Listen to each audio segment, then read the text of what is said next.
Hello friends, this is Vidyut Vishwas and welcome to my channel Hidden Gem of Stock Market by Vidyut Vishwas. Friends, आज मैंने कोई analysis या तो कोई Nifty का analysis या तो कोई शॉर्ट टर्म पिक लेके नहीं आया। आप लोग मैं आज मेरा जो चैनल है मैंने अप्रैल के एंड में चालू किया था, उसका परफॉर्मेंस क्या है वो आप लोगों के साथ शेयर करने के लिए आया। एनालिसिस के लिए तो पूरा वीक बाकी है, जैसे सैटरडे संडे छुट्टी है, उसके बाद मंडे भी मार्केट बंद है, तो हम लोगों के पास बहुत दिन पड़ा है। 3 दिन मैंने दूंगा आराम से, कोई स्टॉक के दूंगा, कोई स्टॉक का टेक्नो फंडामेंटल पिक दूंगा, स्टॉक मतलब शेयर करूंगा, और या जो शॉर्ट टर्म के लिए मैंने टेक्निकल एनालिसिस आप लोगों को शेयर करता हूँ वो भी करूंगा, और निफ्टी के ऊपर भी करूंगा। लेकिन आज मैंने थोड़ा परफॉर्मेंस रिव्यू कर लेते हैं। और दूसरा बात ये है, जैसे कई सारे स्टूडेंट ने मेरे को पूछते रहता है, जैसे सर कैसे कोई स्टॉक, चलो एंट्री करने के टाइम इनिशियल एक स्टॉप लॉस होता है, वो तो हम लोग डिसाइड कर लेते हैं, जो सप्लाई जोन है उसका थोड़ा सा नीचे हम लोग रख देते हैं। लेकिन स्टॉक जब स्टेप बाय स्टेप ऊपर जाते हैं, जैसे 100 रुपीज वाला स्टॉक लिया, वो 200 रुपीज 250 में चला गया, तब कहाँ पे मतलब स्टॉप लॉस रखना है, ये भी एक आर्ट होता है, वो आप लोगों के साथ मैंने आज शेयर करूंगा। तो पहले मैं इसको फटाफट आप लोगों को क्या परफॉर्मेंस है वो दिखा देते। पहले आप लोगों को पता है अप्रैल का एंड से अक्टूबर तक मैंने टेक्नो फंडामेंटल दोनों का बेस पे देता था, तो उसमें क्या होता था ना, टेक्निकल देने के लिए पूरा टाइम होता था, ना फंडामेंटल देने के लिए पूरा टाइम होता था। अभी मैंने कहीं ना कहीं डिसाइड किया, टेक्निकल मेरा बहुत ज्यादा मतलब स्ट्रॉन्ग साइड है, तो टेक्निकल का ही पूरा डिटेल में स्टेप बाय स्टेप आप लोगों के साथ लॉजिक के साथ शेयर करूंगा, तो आप लोग उससे कुछ सीख पाओ। तो उसमें मैंने 2 एक्सेल सीट बनाया। एक तो पहले जो मैंने टेक्नो फंडामेंटल का बेस पे आप लोगों के साथ शेयर किया, दूसरा जो है अभी मतलब जो टेक्निकल एनालिसिस के साथ आप लोगों के साथ शेयर कर रहा हूँ आप लोगों का लर्निंग के लिए, उसका एक सीट बनाया है। तो चलो फ्रेंड्स देख लेते हैं। मेरा जो टेक्नो फंडामेंटल एनालिसिस के हिसाब से मैंने टोटल 50 के आसपास स्टॉक शेयर किया था, उसमें से 12 का आसपास जैसे एसएल हिट हुआ, 12 स्टॉक के आसपास एसएल हिट हुआ। तो मैंने वो बोला जे मतलब एसएल हिट होना बहुत नॉर्मल है, और एसएल हिट होके आप लोग अगर निकल नहीं रहे हो वो आप लोगों को प्रॉब्लम है। लेकिन एसएल हिट अगर हो रहा है, उसमें से हम लोगों को लॉस कट करना चाहिए, क्योंकि और भी ज्यादा लॉस नहीं होने देंगे हम लोग उसमें, उससे ज्यादा। तो अभी बाकी जो स्टॉक है 12 स्टॉक के आसपास एसएल हिट हुआ, आउट ऑफ 51 या तो 52, तो उसके मतलब मेरा जो स्ट्राइक रेट है लगभग 75 to 80 के बीच में है। तो जो टेक्निकल एनालिसिस में बहुत ही अच्छा किया जाता है, और इसको अपने अच्छा पोर्टफोलियो मैनेजमेंट के साथ आप अगर मेंटेन करोगे, इसमें से बहुत अच्छा रिटर्न मिल सकते हैं। चलो मैंने वो 8% भी पकड़ लिया। चलो सारे स्टॉक का जो रिटर्न है वो मैंने एक बार देख लेते हैं।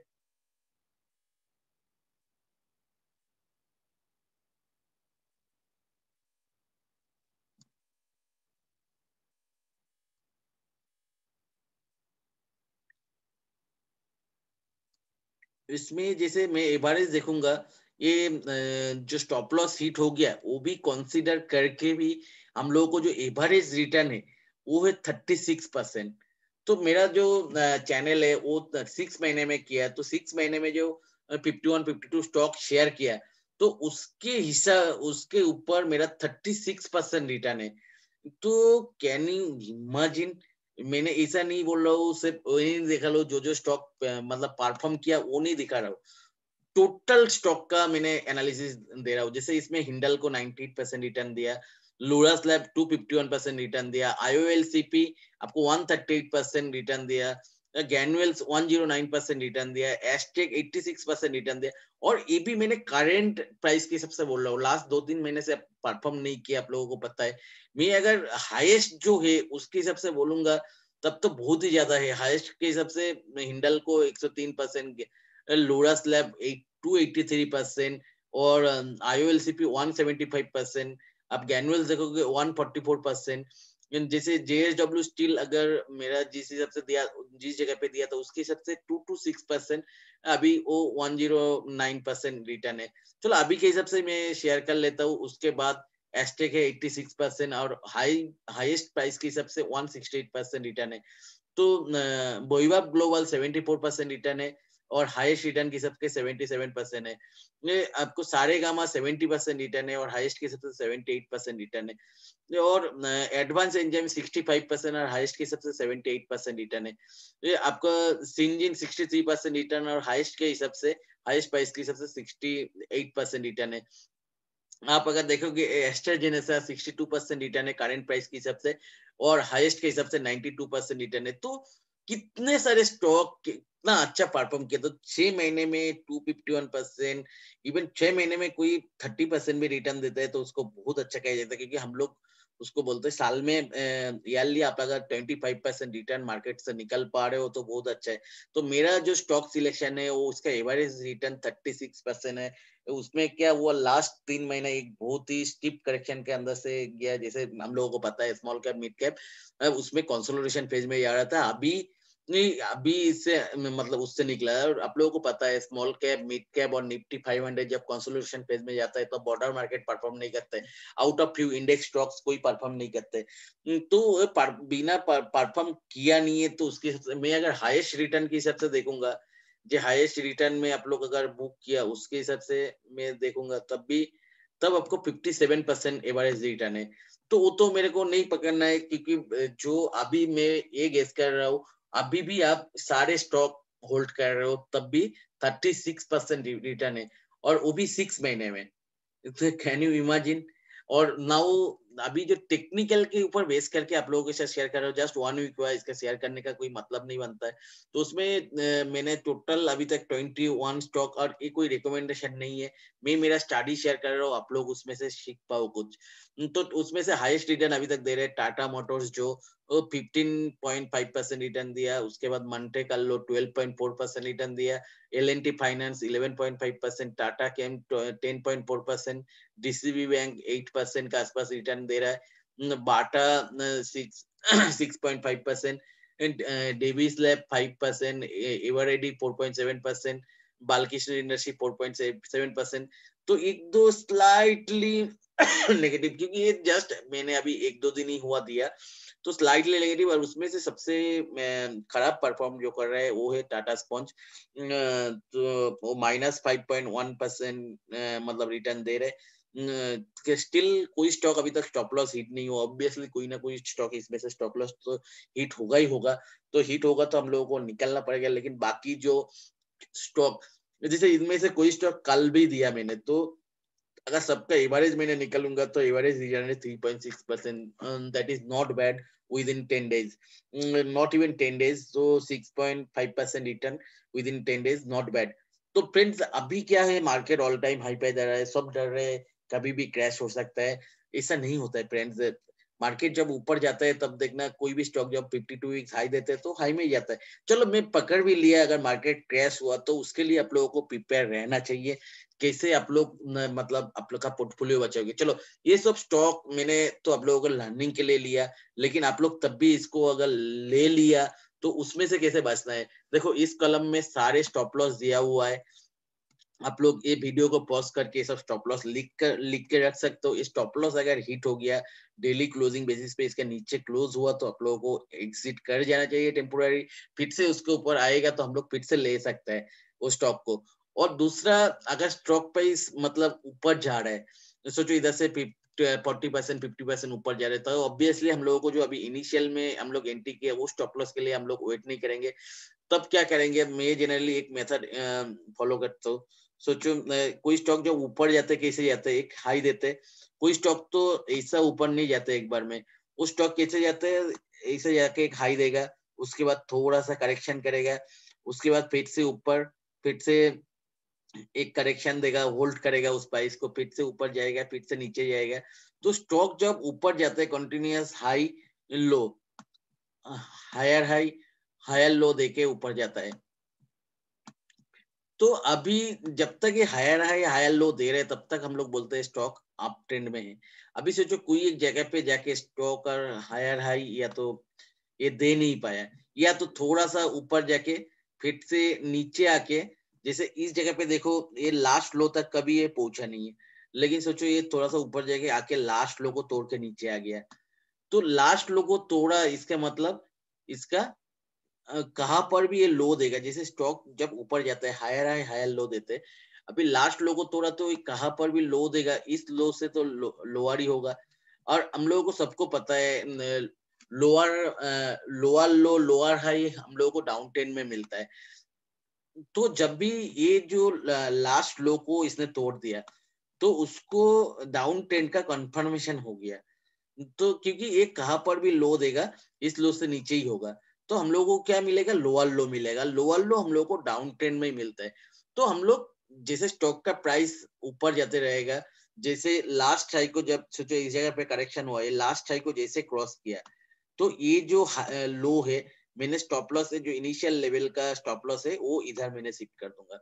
उसके बाद फिर से स्टॉक अगर ऊपर गया, ये ऊपर गया फिर से एक लो दिया और इस हाई को जब क्रॉस कर रहे तब मैंने ये लो पे ये स्टॉप लॉस इधर से ऐसा करके शिफ्ट करते रहूंगा। हाँ, लेकिन अभी हम लोग ये जो है मैं इसमें अगर आप शॉर्ट टर्म के लिए एंट्री कर रहे हो, क्योंकि मैक्सिमम स्टॉक और मेरा जो व्यू रहता है वो थोड़ा लॉन्ग टर्म के लिए रहता है। ऐसा नहीं जे आप फटाफट उसमें एंट्री किया 15-20 दिन के लिए, ऐसा नहीं। मैं हमेशा टारगेट करता हूँ 100% 200% रिटर्न। तो मैंने उसके वीकली चार्ट पे मेरा एंट्री के मतलब जो एग्जिट है वो वीकली चार्ट के ऊपर डिपेंड करता है। जैसे इनिशियल स्टॉप लॉस है वो मैंने वीकली क्लोजिंग बेसिस पे उसके नीचे क्लोज होगा तो मैं निकल जाऊंगा। या और उसके बाद जैसे स्टॉक ऊपर गया और एक लो दिया और पिछले और वो लो के ऊपर अगर स्टॉक ने क्लोज दिया, लो के ऊपर गया, कोई भी प्राइस को इसको पास करना चाहिए, नया हाई दिया तो मैंने तुरंत स्टॉप लॉस इधर शिफ्ट कर दूंगा। उसके बाद फिर से इधर एक लो दिया और इस लास्ट हाई को जैसे क्रॉस करेगा मैंने स्टॉप लॉस इधर शिफ्ट कर दूंगा। जैसे फिर से हाई दिया और लो को जैसे इधर एक लो दिया तो मैंने स्टॉप लॉस इधर शिफ्ट कर दूंगा।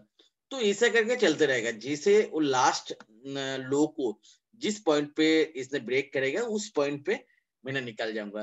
तो चलो मेरा मेथड ये जो दिखा है आप लोगों को ये सही है, यानी काम करता है। यानी दो स्टॉक में मैंने देख लेता हूँ, एक है इंडसइंड बैंक और एक है ईएस बैंक। आप लोगों को सबको पता है इंडसइंड बैंक 2100 रुपीज से 237 पे आ गया था, तो एक बहुत ही बड़ा करेक्शन है, 1/10 हो गया था। और येस बैंक भी आप लोगों को तो सबको पता है 400 के ऊपर प्राइस से एक करेक्शन हुआ था तो अभी 5 रुपया तक गया था। तो दोनों स्टॉक में चलो देख लेते इस मेथड हम लोगों को बचा सकता था या नहीं। चलो येस बैंक का मैंने स्टॉक तो रिमूव टूल कर देता हूँ सारे, ये मैंने निकाल के रखा हूँ।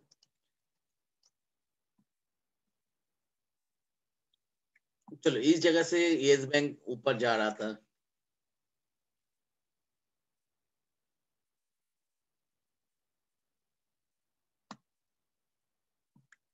तो देखो continuously high low higher low, तो मेरा फर्स्ट जो इस जगह पे स्टॉप लॉस था तो मैंने इधर शिफ्ट कर दिया।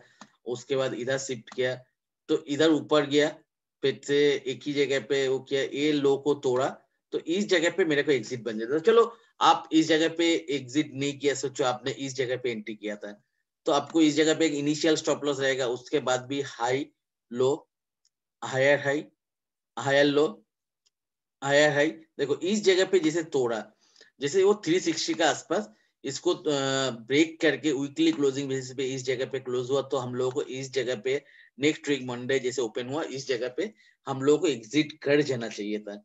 तो मतलब ये भले ही हाई दिया 400 के आसपास, लेकिन मेरा मेथड के हिसाब से हम लोग 360 में आराम से एग्जिट कर सकता था। चलो अभी हम लोग येस बैंक तो देख लिया और इंडसइंड बैंक देख लेते हैं।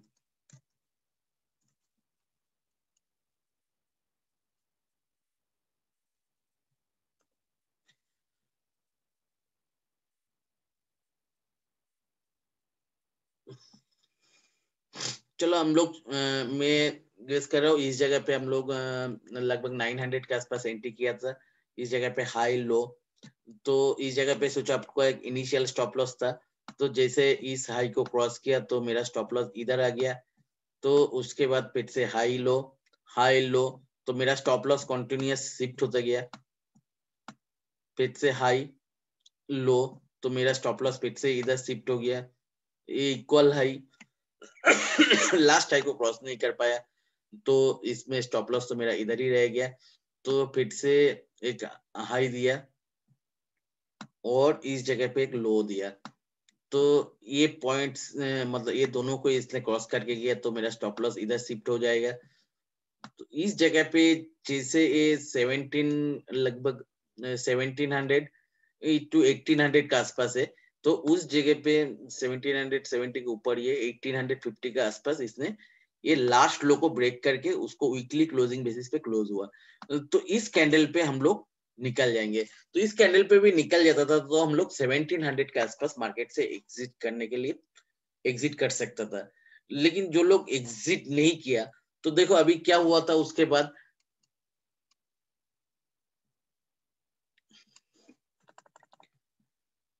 उसने 230 का आसपास एक 237 का आसपास एक लो दिया था। तो आप लोग समझ सकते हो जो मतलब आप लोग री एंट्री तो हमेशा कर सकते हो कोई भी स्टॉक में। जैसे इतना नीचे गया इस जगह पे फिर से हायर हाई हायर लो दे रहे, तो आप लोग आराम से इसमें री एंट्री कर सकता था।